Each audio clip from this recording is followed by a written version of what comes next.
ఉదయం పూట టిఫిన్ చేద్దామని వెళ్ళాను. ఒక 80 సంవత్సరాల మా అమ్మగారు వచ్చి, అయ్యా ఆకలేకపోతే పెట్టించయ్యాను.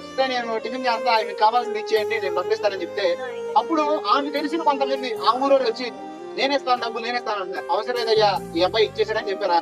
ఇంతకీ ఏంటి విషయం అంటే, ముగ్గురు కొడుకులు ఉన్నారండి.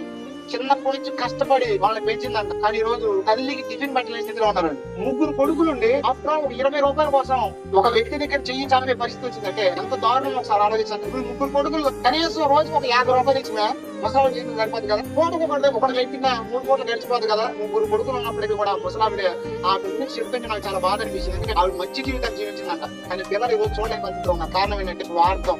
మీ పిల్లల జీవితాలు స్వార్థపూరితంగా ఉండకూడదంటే ఆడ మరకాలు బతికేదని నేర్పకూడదు. మీకోసమే బతికేదని నేర్పకూడదు. ఇంటి కోసం బతికేదని నేర్పకూడదు. దేవుని వరకు బ్రతికేదని దేవుని వాక్యం వరకు బ్రతికేదని నేర్పితే జరిగే ప్రక్రియ ఏంటంటే ఖచ్చితంగా వారి జీవితాలు సమాజానికి మీకు అనేక ఆశీర్వాదాలు మాట్లాడు.